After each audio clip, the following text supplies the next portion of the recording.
The Return of Sherlock Holmes by Sir Arthur Conan Doyle. The Adventure of the Empty House, Part 1. It was in the spring of the year 1874 that all London was interested, and the fashionable world dismayed by the murder of the Honourable Ronald Adair under most unusual and inexplicable circumstances. The public has already learned those particulars of the crime which came out in the police investigation, but a good deal was suppressed upon that occasion, since the case for the prosecution was so overwhelmingly strong that it was not necessary to bring forward all the facts. Only now, at the end of nearly 10 years, am I allowed to supply those missing links which make up the whole of that remarkable chain. The crime was of interest in itself, but that interest was as nothing to me compared to the inconceivable sequel which afforded me the greatest shock and surprise of any event in my adventurous life. Even now, after this long interval, I find myself thrilling as I think of it, and feeling once more that sudden flood of joy, amazement, and incredulity which utterly submerged my mind. Let me say that to the public, which has shown some interest in those glimpses which I have occasionally given them of the thoughts and actions of a very remarkable man, that they are not to blame me if I have not shared my knowledge with them, for I should have considered it my first duty to do so, had I not been barred by a positive prohibition from his own lips, which was only withdrawn upon the 3rd of last month. It can be imagined that my close intimacy with Sherlock Holmes had interested me deeply in crime, and that after his disappearance I never failed to read with care the various problems which came before the public. And I even attempted more than once, for my own private satisfaction, to employ his methods in their solution, though with indifferent success. There was none, however, which appealed to me like this tragedy of Ronald Adair. As I read the evidence at the inquest, which led up to a verdict of wilful murder against some person or persons unknown, I realized more clearly than I had ever done the loss which the community had sustained by the death of Sherlock Holmes. There were points about this strange business which would, I was sure, have especially appealed to him, and the efforts of the police would have been supplemented, or more probably anticipated, by the trained observation and the alert mind of the first criminal agent in Europe. All day, as I drove upon my round, I turned over the case in my mind, and found no explanation which appeared to me to be adequate. At the risk of telling a twice-told tale, I will recapitulate the facts as they were known to the public at the conclusion of the inquest. The Honourable Ronald Adair was the second son of the Earl of Maynooth, at that time governor of one of the Australian colonies. Adair's mother had returned from Australia to undergo the operation for cataract, and she, her son Ronald, and her daughter Hilda were living together at 427 Park Lane. The youth moved in the best society, had, so far as was known, no enemies, and no particular vices. He had been engaged to Miss Edith Woodley of Carstairs, but the engagement had been broken off by mutual consent some months before, and there was no sign that it had left any very profound feeling behind it. For the rest, the man's life moved in a narrow and conventional circle, for his habits were quiet and his nature unemotional. Yet it was upon this easy-going young aristocrat that death came, in most strange and unexpected form, between the hours of 10 and 11:30 on the night of March 30th, 1894. Ronald Adair was fond of cards, playing continually, but never for such stakes as would hurt him. He was a member of the Baldwin, the Cavendish, and the Bagatelle card clubs. It was shown that, after dinner on the day of his death, he had played a rubber of whist at the latter club. He had also played there in the afternoon. The evidence of those who had played with him, Mr. Murray, Sir John Hardy, and Colonel Moran, showed that the game was whist, and that there was a fairly equal fall of the cards. Adair might have lost £5, but not more. His fortune was a considerable one, and such a loss could not in any way affect him.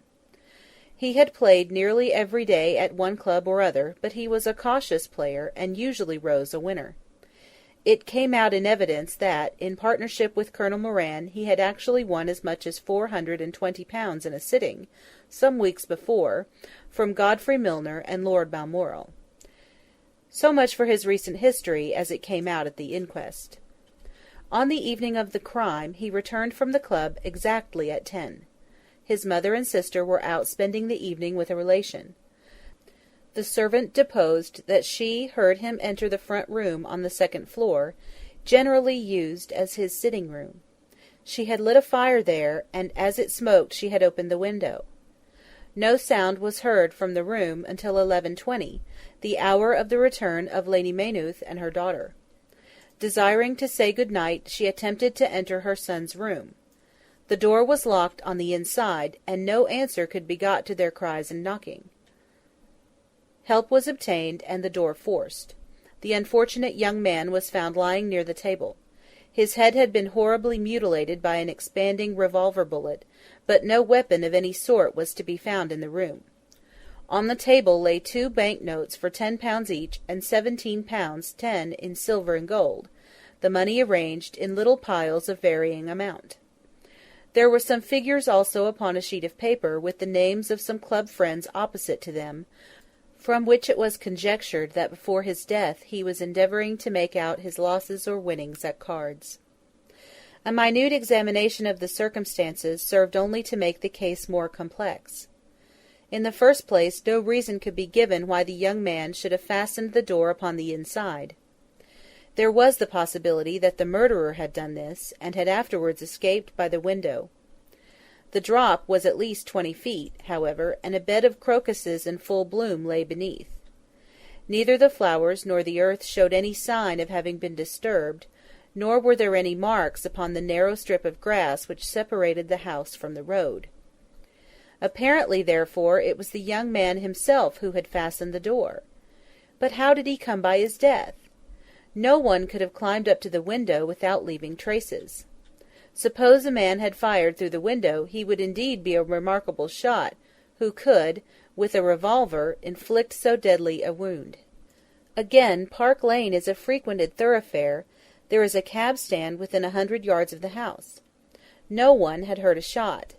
And yet there was the dead man, and there was the revolver bullet, which had mushroomed out, as soft-nosed bullets will, and so inflicted a wound which must have caused instantaneous death. Such were the circumstances of the Park Lane mystery, which were further complicated by entire absence of motive, since, as I have said, young Adair was not known to have any enemy, and no attempt had been made to remove the money or valuables in the room. All day I turned these facts over in my mind, endeavouring to hit upon some theory which could reconcile them all, and to find that line of least resistance which my poor friend had declared to be the starting point of every investigation. I confess that I made little progress. In the evening I strolled across the park, and found myself about 6 o'clock at the Oxford Street end of Park Lane. A group of loafers upon the pavements, all staring up at a particular window, directed me to the house which I had come to see. A tall, thin man with coloured glasses, whom I strongly suspected of being a plain-clothes detective, was pointing out some theory of his own, while the others crowded round to listen to what he said. I got as near him as I could, but his observations seemed to me to be absurd, so I withdrew again in some disgust. As I did so, I struck against an elderly deformed man, who had been behind me, and I knocked down several books which he was carrying.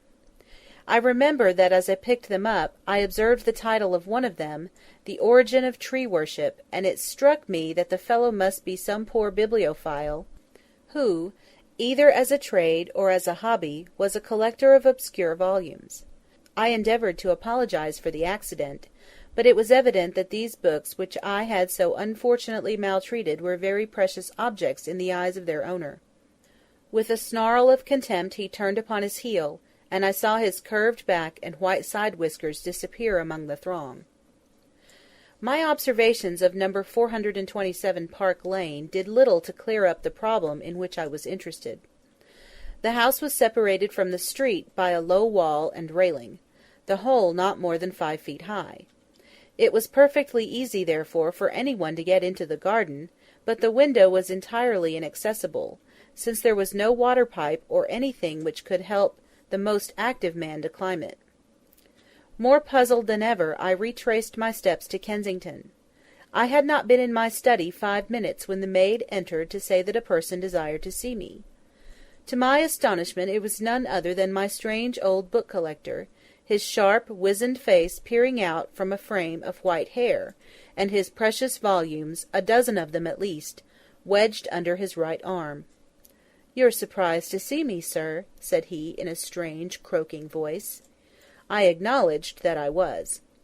"Well, I've a conscience, sir, and when I chanced to see you go into this house as I came hobbling after you, I thought to myself, I'll just step in and see that kind gentleman, and tell him that if I was a bit gruff in my manner there was not any harm meant, and that I am much obliged to him for picking up my books." "You make too much of a trifle," said I. "May I ask how you knew who I was?"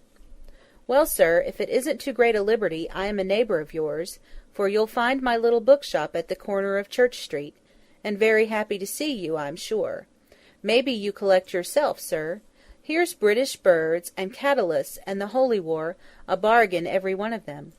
With 5 volumes you could just fill that gap on that second shelf. It looks untidy, does it not, sir?" I moved my head to look at the cabinet behind me. When I turned again, Sherlock Holmes was standing smiling at me across my study table. I rose to my feet, stared at him for some seconds in utter amazement, and then it appears that I must have fainted for the first and the last time in my life. Certainly a grey mist swirled before my eyes, and when it cleared I found my collar ends undone and the tingling aftertaste of brandy upon my lips. Holmes was bending over my chair, his flask in his hand. "My dear Watson," said the well-remembered voice, "I owe you 1,000 apologies. I had no idea that you would be so affected." I gripped him by the arms. "Holmes!" I cried. "Is it really you? Can it indeed be that you are alive? Is it possible that you succeeded in climbing out of that awful abyss?" "Wait a moment," said he. "Are you sure that you are really fit to discuss things? I have given you a serious shock by my unnecessarily dramatic reappearance." "I am all right, but indeed, Holmes, I can hardly believe my eyes. Good heavens! To think that you of all men, should be standing in my study!" Again I gripped him by the sleeve, and felt the thin, sinewy arm beneath it. "Well, you're not a spirit, anyhow," I said. "My dear chap, I'm overjoyed to see you. Sit down, and tell me how you came alive out of that dreadful chasm." He sat opposite to me, and lit a cigarette in his old, nonchalant manner. He was dressed in the seedy frock-coat of the book-merchant, but the rest of that individual lay in a pile of white hair and old books upon the table.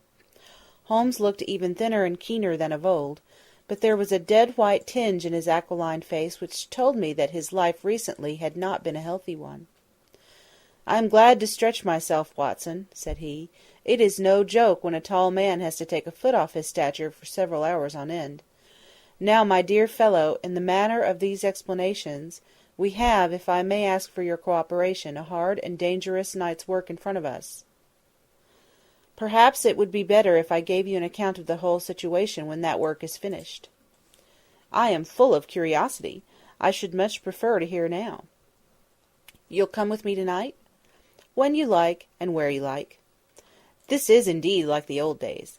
We shall have a time for a mouthful of dinner before we need go. Well then, about that chasm. I had no serious difficulty in getting out of it, for the very simple reason that I was never in it." "You never were in it?"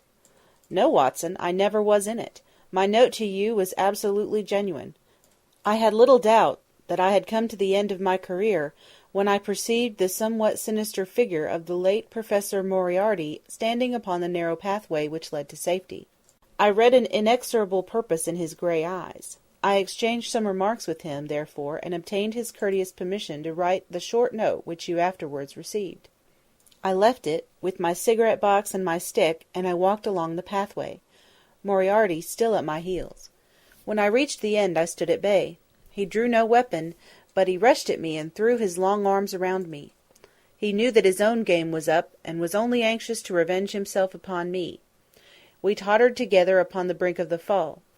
I have some knowledge, however, of baritsu, or the Japanese system of wrestling, which has more than once been very useful to me. I slipped through his grip, and he, with a horrible scream, kicked madly for a few seconds, and clawed the air with both his hands. But for all his efforts he could not get his balance, and over he went.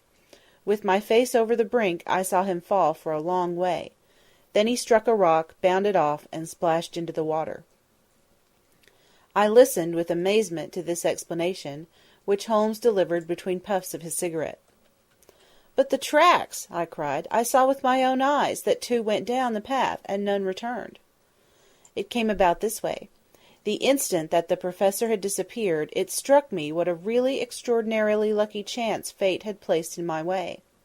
I knew that Moriarty was not the only man who had sworn my death. There were at least 3 others whose desire for vengeance upon me would only be increased by the death of their leader. They were all most dangerous men. One or other would certainly get me. On the other hand, if all the world was convinced that I was dead, they would take liberties, these men. They would soon lay themselves open, and sooner or later I could destroy them. Then it would be time for me to announce that I was still in the land of the living. So rapidly does the brain act that I believe I had thought this all out before Professor Moriarty had reached the bottom of the Reichenbach Fall. I stood up and examined the rocky wall behind me. In your picturesque account of the matter, which I read with great interest some months later, you assert that the wall was sheer. That was not literally true. A few small footholds presented themselves, and there was some indication of a ledge. The cliff is so high that to climb it all was an obvious impossibility, and it was equally impossible to make my way along the wet path without leaving some tracks.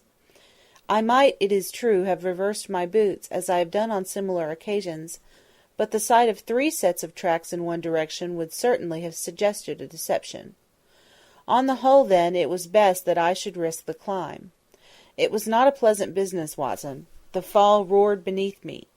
I am not a fanciful person, but I give you my word that I seemed to hear Moriarty's voice screaming at me out of the abyss. A mistake would have been fatal. More than once, as tufts of grass came out in my hand, or my foot slipped in the wet notches of the rock, I thought that I was gone. But I struggled upwards, and at last I reached a ledge several feet deep and covered with soft green moss, where I could lie unseen in the most perfect comfort. There I was stretched when you, my dear Watson, and all your following were investigating in the most sympathetic and inefficient manner the circumstances of my death. At last, when you had all formed your inevitable and totally erroneous conclusions, you departed for the hotel, and I was left alone. I had imagined that I had reached the end of my adventures, but a very unexpected occurrence showed me that there were surprises still in store for me. A huge rock, falling from above, boomed past me, struck the path, and bounded over into the chasm. For an instant I thought that it was an accident, but a moment later, looking up, I saw a man's head against the darkening sky, and another stone struck the very ledge upon which I was stretched, within a foot of my head. Of course, the meaning of this was obvious. Moriarty had not been alone. A confederate, and even that one glance had told me how dangerous a man that confederate was, had kept guard while the Professor had attacked me. From a distance, unseen by me, he had been a witness of his friend's death and of my escape. He had waited, and then making his way round to the top of the cliff, had endeavoured to succeed where his comrade had failed. I did not take long to think about it, Watson. Again I saw that grim face look over the cliff, and I knew that it was the precursor of another stone. I scrambled down on to the path. I don't think I could have done it in cold blood. It was 100 times more difficult than getting up. But I had no time to think of the danger, for another stone sang past me as I hung my hands from the edge of the ledge. Halfway down I slipped, but by the blessing of God I landed, torn and bleeding, upon the path. I took to my heels, did 10 miles over the mountains in the darkness, and a week later I found myself in Florence, with the certainty that no one in the world knew what had become of me. I had only one confidant, my brother Mycroft. I owe you many apologies, my dear Watson, but it was all important that it should be thought that I was dead, and it is quite certain that you would not have written so convincing an account of my unhappy end, had you not yourself thought that it was true. Several times during the last 3 years I have taken up my pen to write to you, but always I feared lest your affectionate regard for me should tempt you to some indiscretion which would betray my secret. For that reason I turned away from you this evening when you upset my books, for I was in danger at the time, and any show of surprise and emotion upon your part might have drawn attention to my identity, and led to the most deplorable and irreparable results. As to Mycroft, I had to confide in him in order to obtain the money which I needed. The course of events in London did not run so well as I had hoped, for the trial of the Moriarty gang left two of its most dangerous members, my own most vindictive enemies, at liberty. I travelled for 2 years in Tibet, therefore, and amused myself by visiting Lhasa, and spending some days with the head Lama. You may have read of the remarkable explorations of a Norwegian named Sigerson, but I am sure that it never occurred to you that you were receiving news of your friend. I then passed through Persia, looked in at Mecca, and paid a short but interesting visit to the Khalifa at Khartoum, the results of which I have communicated to the Foreign Office. Returning to France, I spent some months in a research into the coal tar derivatives, which I conducted in a laboratory at Montpellier, in the south of France. Having concluded this to my satisfaction, and learning that only one of my enemies was now left in London, I was about to return when my movements were hastened by the news of this very remarkable Park Lane mystery, which not only appealed to me by its own merits, but which seemed to offer some most peculiar personal opportunities. I came over at once to London, called in my own person at Baker Street, threw Mrs. Hudson into violent hysterics, and found that Mycroft had preserved my rooms and my papers exactly as they had always been. So it was, my dear Watson, that at 2 o'clock today I found myself in my old armchair in my old room, and only wishing that I could have seen my old friend Watson in the other chair which he has so often adorned. Such was the remarkable narrative to which I listened on that April evening, a narrative which would have been utterly incredible to me had it not been confirmed by the actual sight of the tall, spare figure and the keen, eager face, which I had never thought to see again. In some manner he had learned of my own sad bereavement, and his sympathy was shown in his manner rather than in his words. "Work is the best antidote to sorrow, my dear Watson," said he, "and I have a piece of work for us both to-night, which, if we can bring it to a successful conclusion, will in itself justify a man's life on this planet." In vain I begged him to tell me more. "You will hear and see enough before morning," he answered. "We have 3 years of the past to discuss. Let that suffice until 9:30, when we start upon the notable adventure of the empty house." It was indeed like old times when, at that hour, I found myself seated beside him in a hansom, my revolver in my pocket, and the thrill of adventure in my heart. Holmes was cold and stern and silent. As the gleam of the street lamps flashed upon his austere features, I saw that his brows were drawn down in thought and his thin lips compressed. I knew not what wild beast we were about to hunt down in the dark jungle of criminal London, but I was well assured, from the bearing of this master huntsman, that the adventure was a most grave one, while the sardonic smile which occasionally broke through his ascetic gloom boded little good for the object of our quest. I had imagined that we were bound for Baker Street, but Holmes stopped the cab at the corner of Cavendish Square. I observed that as he stepped out he gave a most searching glance to right and left, and at every subsequent street corner he took the utmost pains to assure that he was not followed. Our route was certainly a singular one. Holmes's knowledge of the byways of London was extraordinary, and on this occasion he passed rapidly, and with an assured step, through a network of mews and stables, the very existence of which I had never known. We emerged at last into a small road, lined with old, gloomy houses, which led us into Manchester Street, and so to Blandford Street. Here he turned swiftly down a narrow passage, passed through a wooden gate into a deserted yard, and then opened with a key the back door of a house. We entered together, and he closed it behind us.